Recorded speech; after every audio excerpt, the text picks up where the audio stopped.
என ஈன்ற தந்தைக்கும் தாய்க்கும் மக்கள் இனம் ஈன்ற தமிழ்நாடு தனக்கும் திணையிளவேனும் பயனளிக்கும் இதில் செத்தொழியும் நாள் நமக்கு திருநாளாகும். அன்னை தமிழுக்கு முதல் வணக்கம்.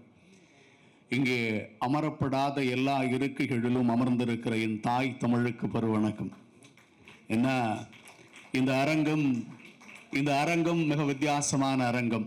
ஆம், இந்த அரங்கமும் சட்டமன்றம் போலத்தான். எப்படி பெரியவர்களை எல்லாம் எதிர் திசையில் அமர்ந்து வைத்துவிட்டு இளையோர் எல்லாம் இன்னொரு திசையில் கத்திக் கொண்டிருக்கிறோம். இருக்கட்டும், இந்த அரங்கில் தலைமையேற்றிருக்கிற ஒரு மாமனிதர். ஆம், இந்திய கல்விக்கூடங்களின் வரலாற்றில் கல்விக்கூடத்தின் நடுவே பயிர் நட்டவர்கள் இருக்கிறார்கள். எனக்கு தெரிந்து இந்திய வரலாற்றிலேயே கல்விக்கூடத்திற்கிடையே ரயில் விட்ட ஒரு மனிதர். அந்த மனிதரை இந்த நிகழ்வின் வாயிலாக ஒரு பெருவணக்கத்தை நான் இங்கே பறைசாற்றிக் கொள்ள கடமையாற்றிருக்கிறேன். காரணம் என்ன? ஒன்று மட்டும்தான். எல்லா கல்விக்கூடங்களிலும் எழுதப்பட வேண்டிய ஒரு வார்த்தை இருக்கிறது. என்ன வார்த்தை?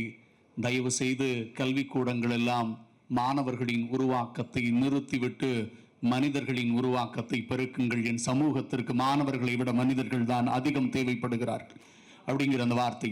அப்படி எனக்கு தெரிந்து இந்தியாவின் எல்லா மொழிகளையும், இன்னும் சொல்ல போனால் உலகின் எல்லா மொழிகளையும் நீங்கள் கற்றுத்தேர வேண்டும் என்றால் வேறெங்கும் பயணிக்க வேண்டாம், விஐடி பல்கலைக்கழகத்திற்கு பயணித்தாலே போதுமானது. அத்துணை லட்சம் மாணவர்களை ஒரு குடும்பமாக வளர்த்து கொண்டிருக்கிற ஒரு மனிதர். அவருக்கு அருகில் இன்னொருவர் இருக்கிறார். வள்ளுவன் எப்படிப்பட்டவன் தெரியுமா? தமிழர் எப்படிப்பட்டவர் தெரியுமா? தலைவர்களுக்கெல்லாம் காகம் அமர சிலை வைத்திருக்கிறோம், வள்ளுவனுக்கு மட்டும்தான் மேகம் அமர சிலை வைத்திருக்கிறோம். அப்படி எங்கே போனாலும் வள்ளுவர் சிலையோடு பயணப்படுகிற ஒரு குடும்பத்திற்கு சொந்தக்காரர். என்னுடைய விஜிபி அவனுடைய குடும்பத்தைச் சேர்ந்தவர்களும் அதே போல் இங்கே உலகம் அறிந்த தமிழ் பேசுகிற, அதாவது ஒரு அரங்கில் சிலர் பேசுகிற போது தமிழ் கேட்கும், வெகு சிலர் பேசுகிற போதுதான் தமிழே கேட்கும். அப்படி தமிழே கேட்க அமர்ந்திருந்த அத்துணை பெருமக்களுக்கும் ஒரு பெருவணக்கம். இதையெல்லாம் தாண்டி இந்த அரங்கமும் எனக்கு திரையரங்கமாகவே தெரிகிறது. ஆம், திரையரங்குகள் மிகவும் வித்தியாசமானவை. எப்படி? பணம் இல்லாதவனை முன் இருக்கையிலும் பணக்காரனை கடைசி இருக்கையிலும் அமர வைத்து பார்க்கும் திரையரங்கம். அப்படி எல்லோரையும் முன்னிருக்கையில் அமர வைத்து இந்த அரங்கமும் அழகு பார்த்து கொண்டிருக்கிறது. அப்படி ஒரு அரங்கத்தில் இன்னும் சொல்கிறேன், என்னுடைய மொழி எப்படியான மொழி என்று எல்லோரும் கேட்கிறார்கள். ஒன்றே ஒன்று மட்டும்தான். தமிழருக்கும் பிறருக்கும் உண்டான வித்தியாசங்களில் இந்த வித்தியாசம் அதிகமாக இருக்கிறது. தமிழர் பிறமொழி பேசுபவனை குருவாகவும் தமிழ் மொழியில் பேசுபவனை குருவென்றே பார்க்கிற அந்த மனப்போக்கு எப்போது மாறுமோ அப்போது எல்லாம் மாறிவிடும் என்கிற நம்பிக்கை எனக்கும் இருக்கிறது. ஏனென்றால் அவர் சொன்னார், அவருடைய அந்த புத்தகம், எங்கள் வீடுகளில் இருக்கிற கிட்டத்தட்ட 13 குழந்தைகளுக்கு பெயர் சூட்ட வேண்டும் என்று நினைத்த போது எங்கள் கைகளில் தவழ்ந்த ஒரு புத்தகத்தை தமிழ்நாட்டின் எல்லா வீடுகளுக்கும் கொண்டு போய் சேர்க்க வேண்டும் என்று தமிழ் இயக்கத்தின் சார்பாக சூட்டி மகிழ்வோம் தூய தமிழ் பெயர்கள் என்கிற ஒரு புத்தகத்தை வெளியிட்டிருக்கிறார்கள். எங்கள் வீடுகளின் பிள்ளைகளின் பெயர் ஆதினி, அன்பினி, அருள்மொழிவர்மன், ஆதிரை, வெண்பா, இப்படி எல்லா குழந்தைகளுக்கும் தமிழில் பெயர் சூட்ட வேண்டும் என்று வள்ளுவன் சொன்னாரோ இல்லையோ கல்விக்கோ சொல்லி இருக்கிறார். அதை பின்பற்றுகிறோம். ஏன்னா இந்த குழந்தைகள் யார்? நம் வீட்டின் குழந்தைகள் என்ன செய்து கொண்டிருக்கிறார்கள்? நம் வீட்டின் பெற்றோர்களுக்கும் குழந்தைகளுக்கும் ஒரு பெரிய ஒரு மனப்போக்கு ஓடிட்டு இருக்கு. என்ன காரணம்? ஓஷோ ஒரு கவிதையில் சொல்லுவார், தவறு செய்யும் குழந்தைகளை பெற்றோர்களால் தண்டிக்க முடிகிறது. தவறு செய்யும் குழந்தைகளை பெற்றோர்களால் தண்டிக்க முடிகிறது. தண்டிக்கும் பெற்றோர்களை குழந்தைகளால் மட்டும்தான் மன்னிக்க முடிகிறது அப்படிம்பார் ஓஷோ. இப்படி அந்த சமூகத்தை, அந்த குழந்தைய ஒரு மாதிரி, அதாவது இன்னைக்கும் நம் வீடுகளில் இருக்கிற குழந்தைகளுக்கு செல்லம் கொடுக்கிற பெற்றோரை விட செல்லை கொடுக்கிற பெற்றோர்கள் அதிகமாக இருக்கிறார்கள். அந்த இடம் எங்கே மாறுமோ அந்த இடத்திலிருந்து பிள்ளைகளாக வளர்வார்கள் என்கிற நம்பிக்கை எங்களுக்கு இருக்கிறது. ஏன்னா குழந்தைகளை குழந்தைகளாக பார்க்கிற மனப்போக்கு மாறிவிட்டது. எல்லா குழந்தைகளையும் எல்லோரையும் நேசிக்க வேண்டிய குழந்தைகளாக வளர்க்க வேண்டிய இடத்தில் இருக்கிற தாய்கள் தான் அதுல முக்கியமானது. ஏன்னா அம்மாவும் அப்பாவும் ஒரு குழந்தையை கைபிடித்து அழைத்து போகிற போது எப்படி அழைத்து போகிறார்களோ அப்படித்தான் அந்த குழந்தையின் எதிர்காலம் இருக்கும். அதனால தான் வீட்டில் ஆம்பளை பிள்ளை படிச்சா வீடு நல்லா இருக்கும், பொம்பளை பிள்ளை படிச்சா தான் நாடு நல்லா இருக்கும்னு சொல்லி வளர்த்துருக்காங்க. ஆம்பளை பிள்ளைக்கும் பொம்பளை பிள்ளைக்கும் ஒரு வித்தியாசம் இருக்குங்க. ஆண் குழந்தைகளுக்கும் பெண் குழந்தைகளுக்கும் ஒரு வித்தியாசம் இருக்கிறது. வீடுகளில் இருக்கிற ஆண் குழந்தைகள் வீடுகளின் வாரிசுகளாக இருக்கலாம், வீடுகளில் இருக்கிற ஆண் குழந்தைகள் வீடுகளின் வாரிசுகளாக இருக்கலாம், வீடுகளில் இருக்கிற பெண் குழந்தைகள் மட்டும்தான் வீடுகளின் பரிசாக இருக்க முடியும். அதுதான் பொம்பளை பிள்ளை. ஒரு பெண் என்கிற அந்த பாங்கு இருக்குல்ல, அது அவ்வளவு எளிதில் எல்லோருக்கும் கிடைக்க வாய்க்காத ஒன்று. அப்படி ஆணையும் பெண்ணையும் சரிசமமாக பார்க்க வேண்டும் என்கிற பார்வையை இந்த சமூகத்திற்கு கொடுத்தது தமிழ் என்கிற இந்த ஆகச்சிறந்த மொழி. ஏன்னா எங்கள் மொழியை பற்றி பேசுகிற போது எல்லோரும் சொல்கிறார்கள், நான் மேடை ஏறுகிற போதெல்லாம் ஒரு வார்த்தை சொல்லுவேன், நாம் எல்லோரும் அவரவர் தாய்மொழியில் பேசிக் கொண்டிருக்கிறார்கள், நாங்கள் மொழிகளின் தாய்மொழியில் பேசிக் கொண்டிருக்கிறோம் என்ற கருவம் எங்களுக்கு இருக்கிறது என்று சொல்வேன். அப்படி ஒரு மொழியை நம்மிடத்தில் எல்லோரும் கொடுத்து விட்டு போயிருக்கிறார்கள். இந்த மொழிக்கு மட்டும்தான் வயது என்னவென்றே தெரியவில்லை. ஒரு மரம் வளரும் போது மரம் தனக்கு தானே கேட்டுக்கொள்ளுமாம். ஒரு கவிதை இப்படி எழுதப்பட்டிருக்கும். அந்த கவிதை, மரம் வளரும் போது தனக்குள்ளேயே ஒரு கேள்வி கேட்கிறது, நான் வளர்கிறேன், ஆனால் புத்தனுக்கா இயேசுவுக்கா அப்படின்னு ஒரு கேள்வி கேட்குமா ஒரு மரம். அப்படித்தான் எங்கள் மொழியும் வளர்கிற போதே, வளர்ந்து வரும்போதே நாங்கள் யாருக்கானது என்கிற கேள்வியை இந்த மொழி வைத்துக் கொண்டே இருக்கிறது. அப்படி ஒரு மொழி. இந்த மொழிக்கு அப்படி பக்கத்தில் வந்துட்டானா இல்லை தள்ளிதாக்க. ஏன்னா இந்த மொழி எங்களுக்கு அத்துணை தூரம் பெரும் உயரங்களை எல்லாம் கொடுத்திருக்கிறது. காரணம் என்ன? ஒரு காலத்தில் தமிழ் படித்தவர்கள் எல்லாம் செழுமையாக இருந்தார்கள். ஒரு காலத்தில் தமிழ் படித்தவர்கள் எல்லாம் செழுமையாக இருந்தார்கள். இன்றைக்கு வறுமையாக இருந்தார்கள். தமிழ் செழுமையாக இருந்தது. இன்றைக்கு தமிழ் படித்தவர்கள் எல்லாம் செழுமையாக இருக்கிறார்கள். தாய் தமிழ் மட்டும் வறுமையாகவே இருக்கிறது. அதுதான் இன்னைக்கு இந்த மொழி படுகிற பாட்டில் ஒரு பெரும்பாடு. அதனால தான் இந்த மொழியை கொஞ்சி தவழ்கிற இடத்திற்கு ஒரு அரங்கம் தேவைப்படுகிறது. இந்த அரங்கிற்கு அழைப்பதற்கு ஒரு சிரமம் தேவைப்படுகிறது. திரைப்படங்களை விடவும் தமிழ் அரங்குகளின் எண்ணிக்கை எப்போது இங்கே கூடுமோ அப்போது இந்த வாழ்வியல் மாறும் என்கிற நம்பிக்கை எனக்கும் இருக்கிறது.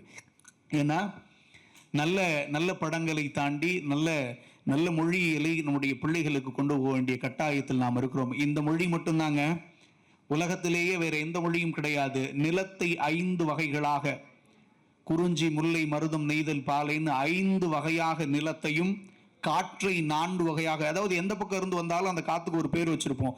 மேற்கில் இருந்து வருகிற காற்றுக்கு கோடை என்றும், தெற்கில் இருந்து வருகிற காற்றுக்கு தென்றல் என்றும், கிழக்கில் இருந்து வருகிற காற்றுக்கு கொண்டல் என்றும், வடக்கில் இருந்து வருகிற காற்றுக்கு வாடை என்றும், நிலத்தை 5ஆக, காற்றை 4ஆக, மொழியை இயல், இசை, நாடகம் என்று 3ஆக, நம்முடைய வாழ்வியலை அகம் புறம் என்று 2ஆக வகுத்தவன் தமிழன். ஆனால் ஒன்றாக ஒழுக்கத்தை மட்டும்தான் வைத்தான். அதுதான் வாழ்வியல்னு சொன்னான். அந்த ஒழுக்கம் தான் எல்லாவற்றையும் தீர்மானிக்கும்னா, நீ எவ்வளவு பெரிய அறிவாளியாக இருந்தாலும், எவ்வளவு பெரிய செல்வந்தனாக இருந்தாலும், ஒழுக்கம் இல்லாத ஒரு வாழ்வு எப்படி சீப்படும் நிறைய பேர் சொல்லியிருக்கான். அப்போ இந்த வாழ்வியலை இப்படி ஒரு மொழி சொல்லும் என்றால் அந்த மொழிக்கு பெயர் தமிழ் என்கிற இந்த மொழி. இந்த மொழியை நேசிக்கிற மனிதர்களை, இந்த மொழியோடு பழகுகிற மனிதர்களை இன்னும் இந்த பூமி அதிகம் தேவைப்படுகிறதாம். மனிதனாக வேண்டுமா? மனிதனை மனிதனாய் மதி, நீயும் மனிதனாகலாம் என்கிற ஒரு வார்த்தை இருக்கு. அப்படி ஒரு மனிதத்தை விதைக்கக்கூடிய இடமாக எங்கள் மொழி எப்போதும் இருக்கும். ஒரே ஒரு கவிதையோட முடிச்சிடுறேன். எல்லாருக்கும் அவர் வேல்முருகன் என்ன பாடும்போதே தெரியும்ல. ஏன்னா அந்த மனிதர் பாடுகிற போது நிறைய விஷயம், எங்களுடைய இன்றைக்கு இருக்கிற மாண்புமிகு முதலமைச்சர் அவர்களின் அரங்கில் அவர் ஒரு முறை பாடினார்.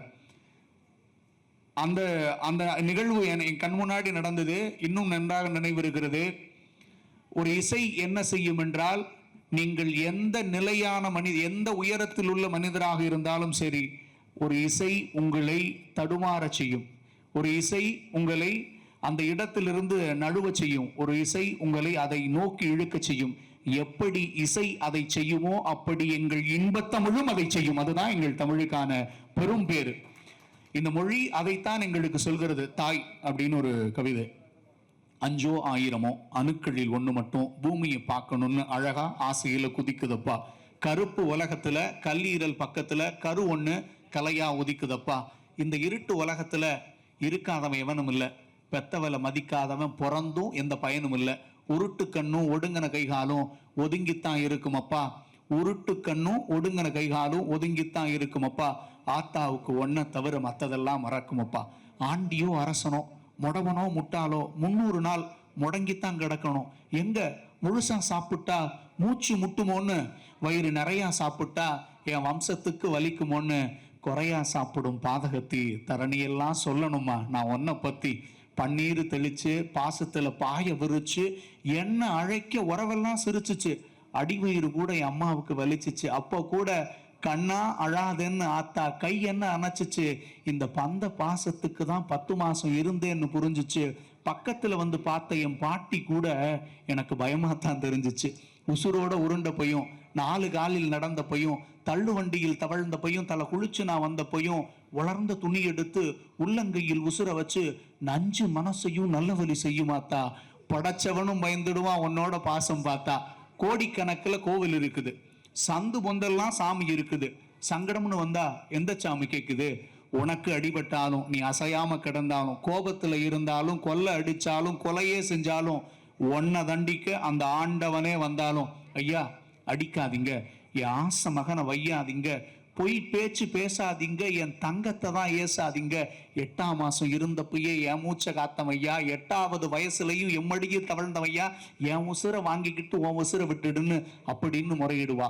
முக்கணியா முழுநிலவா ஒன்ன நினைச்சு அள்ளி அணைச்சு முகத்துலதான் முத்தமிடுவா. 5வது போனப்பையும் ஹைஸ்கூலு படிச்சப்பையும் படிப்பொன்னும் பெருசு இல்லை, நீ பயப்படவும் தேவையில்லை, ஒத்த கத்த பேப்பர் உன் வாழ்க்கையை சொல்வதில்லை. சண்டையின்னு நீ போனா வீர வாழ் நான் கொடுப்பேன், தோல்வி ஏது நீ கண்டா என்னோட தோல் கொடுப்பேன்னு சொல்லுமாத்தா. உம்மடியில் பட்டா போதும் கல்லும் கரையுமாத்தா. அத்தா பக்கத்து வீட்டு பையன் பல்ல உடைச்சேன்னு முள்ள உடைச்சு முழங்காலில் சூடு வச்ச, வீச்சுன்னு நாங்கத்த வீதியெல்லாம் வீடு வந்துச்சு. கத்தி கத்தி நான் அழுது கடைசியில தூங்கிட்டேன். மணி 10 ஆனதும் மஞ்சளோட எண்ணெய் சேர்த்து மயிலறையில் தடவி விட்ட. மக்கானால் எழுந்ததும் என் காயமெல்லாம் காணலம்மா, மக்கானால் எழுந்ததும் என் காயமெல்லாம் காணலம்மா. மண்டைய வலிச்சு சீவி வடக்கு தெருவோனேன், மறுபடி நான் வானரமா. பொருட்காட்சி கூட்டி போய் பொறி உருண்டை வாங்கி தந்த, அப்பாவுக்கு தெரியாம அப்ப காசு தந்த. நண்பன் வீட்டு கல்யாணம்னு 4 நாள் நாகர்கோவில் போயிருந்தேன். 5வது நாள் அம்மாவை பார்க்கையில பெத்த மனம் பேதலிச்சிச்சு, பிள்ளை மனம் தான் துடிச்சிச்சு. அம்மாவை பார்க்கையில கால் 2ம் குதிச்சிச்சு. அம்மா ஒரே ஒரு ஆசைதான், அடுத்த ஒரு சென்மத்துல ஒன்ன நான் சுமக்க, என் உதரமெல்லாம் துடிக்க, எம்மடியில் நீ வந்து வரக்கணும், வையமெல்லாம் வந்து வாழ்த்த, வானம் போல நீ செழிக்க, ஊர் மச்ச உன்னையும் நான் வளர்க்கணும், கல்லா பெட்டியில தான் காசை சேர்க்கணும், நீ கை குழந்தையா தவழுறதை என் கண்ணால பார்க்கணும். இந்த ஒரு சென்மத்துக்கு இது மட்டும் போதும் அம்மா, இனி எத்தனை சென்மம் எடுத்தாலும் நீ வச்ச பாசத்துக்கு கைமாறியது அம்மா. உலமாற நினைச்சு உண்மையத்தான் புரிஞ்சு பருத்தி பூவா பாசத்தோட பழகி பார்த்தா ஒவ்வொரு பொண்ணும் தாய்க்கு சுமந்தா. தாய் தமிழ செழிக்க வச்சது தஞ்சாவூர் மண்ணு. இத்தனை பெருமைக்கும் காரணம் என் தாயும் ஒரு பொண்ணு. நன்றி, வணக்கம். அனைத்திந்திய தமிழ்ச் சங்கங்களின் கூட்டமைப்பில் இன்றைக்கு துவக்க விழாவில் தலைமையேற்றிருக்கின்ற கலைமாமணி முனைவர் முத்து அவர்களே, பொதுச் செயலாளர் திரு இரா முகுந்தன் அவர்களே, இங்கு முன்னிலை வகிக்கின்ற திரு சண்முக சுந்தரம் அவர்களே, முனைவர் வேலஸ்ரீ அவர்களே, திரு அருளானந்தம் அவர்களே, திரு நாராயணசாமி மகேஷ் அவர்களே, திரு செழியன் குமாரசாமி அவர்களே, எனக்கு முன்னாலே உரையாற்றிய திரு விஜிபி ராஜாதாஸ் அவர்களே, கவிஞர் என்பா அவர்களே, கவிஞர் ராகுல் காந்தி அவர்களே, மற்றும் வருகை தந்துள்ள தமிழ் பெரியோர்களே, தாய்மார்களே, மாணவ செல்வங்களே, அனைவருக்கும் வணக்கம். தமிழ் அமைப்புகளை, தமிழர்களை ஒன்று சேர்ப்பதற்கான நடவடிக்கை அவ்வளவு சுலபமானதல்ல. தமிழர்களை ஒன்றிணைப்பதே எளிதான காரியம் அல்ல. தமிழன் என்றோர் இனமுண்டு, தனியே அவர்க்கோர் குணம் உண்டு என்று சொன்னார்கள். அது என்ன தனியான குணம்னா தனித்தனியாக இருக்கிறது தான். அப்படிப்பட்ட நேரத்தில் பல தமிழ்ச்சங்கங்களை ஒருங்கிணைத்து இன்றைக்கு இந்த கூட்டமைப்பை ஏற்படுத்தியிருப்பது மிகுந்த மகிழ்ச்சிக்குரியது.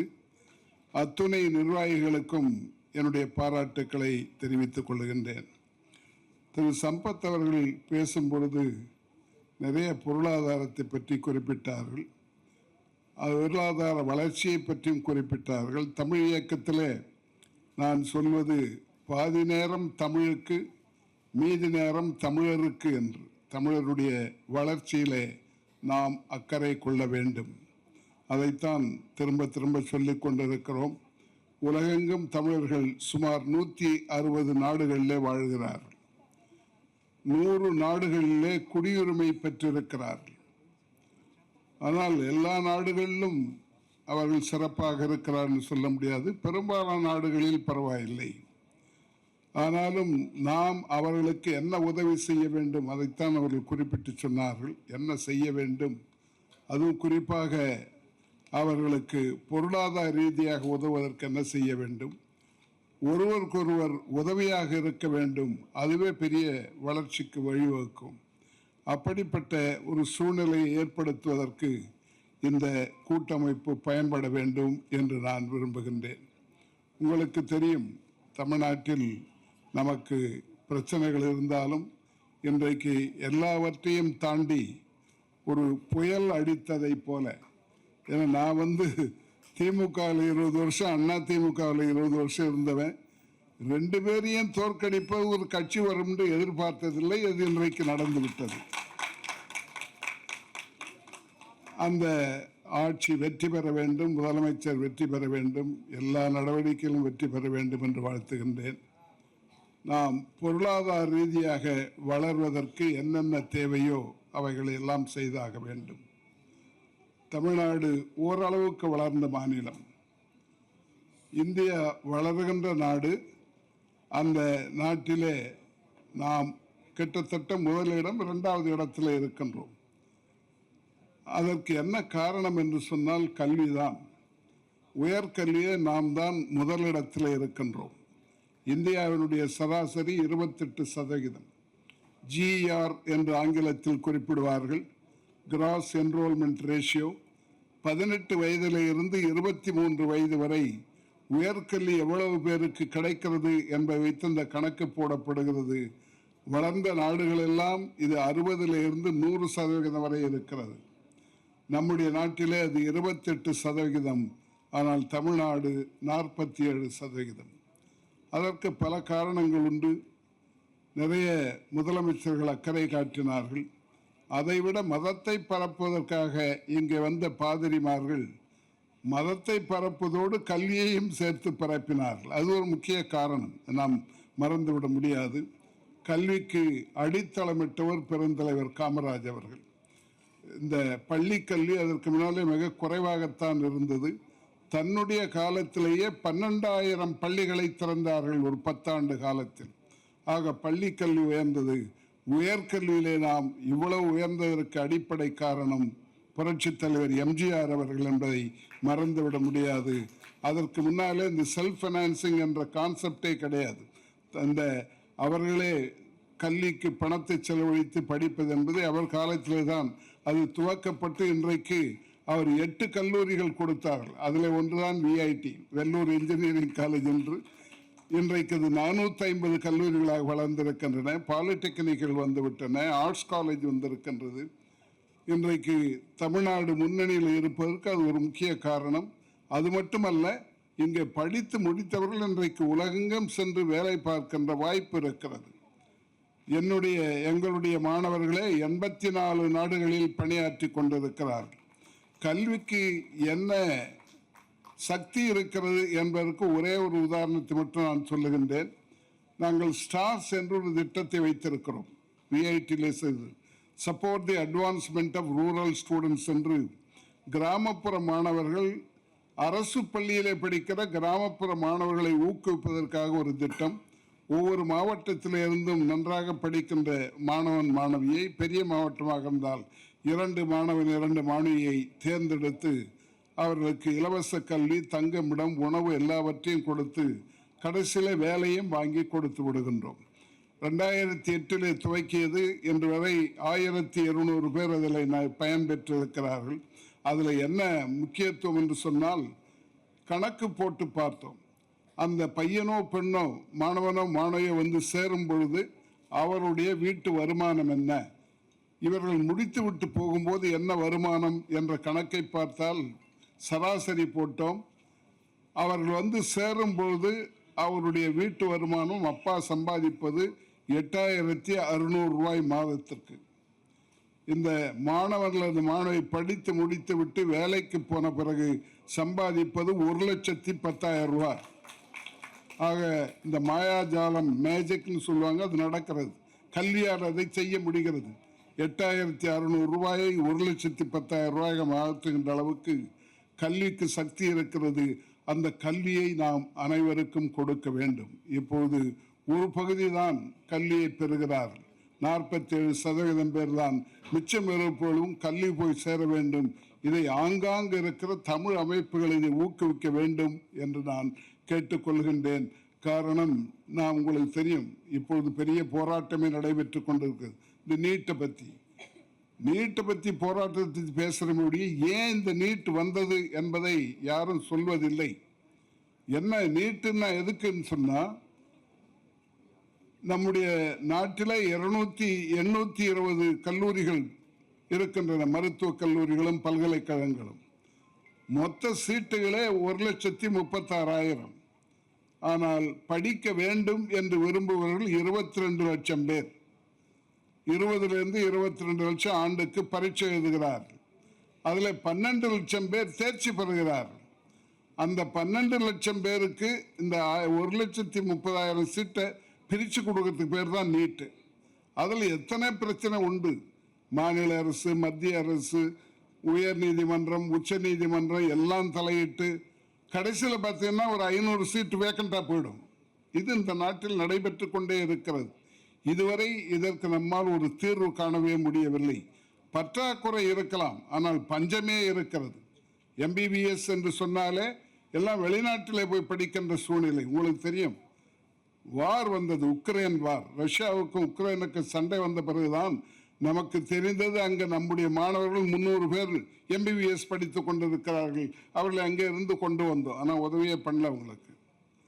எல்லா நாடுகளிலும் போயிருக்கிறார்கள்.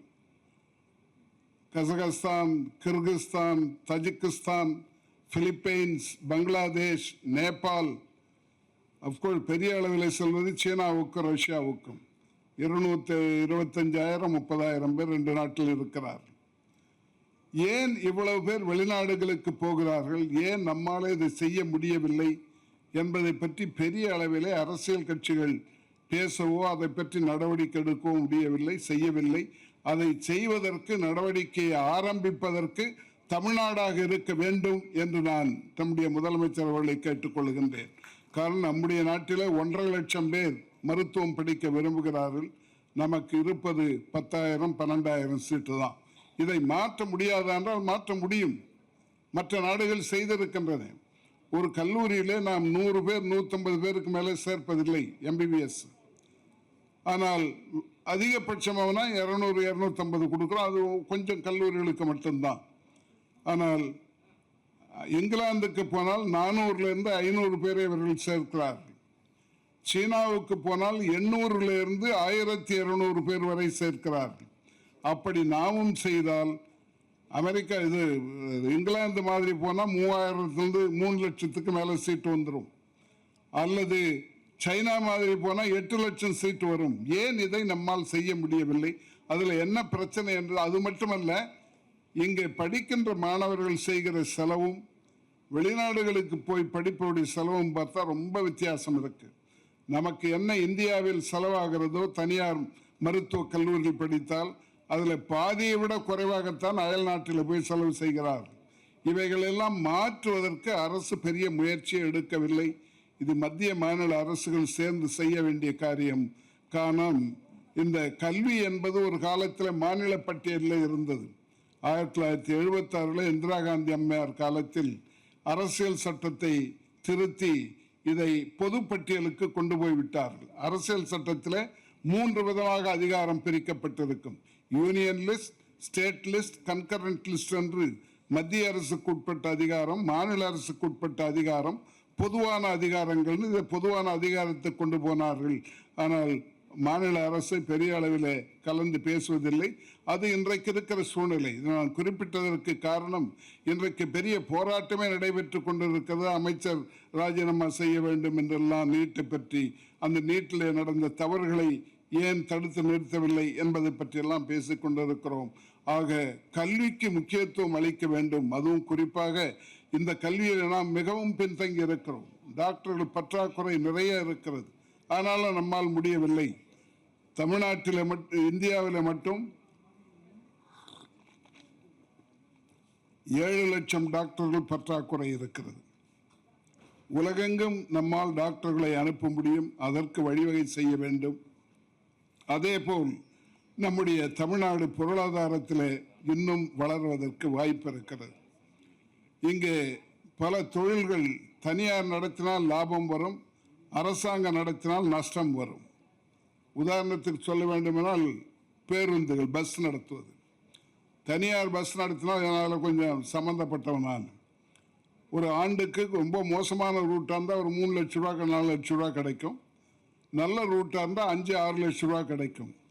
ஆனால் அரசாங்கம் பஸ்ஸை நடத்தினால் ஒரு பஸ்ஸுக்கு ஆண்டொன்றுக்கு 8 to 10 லட்சம் ரூபாய் நஷ்டம் வருகிறது.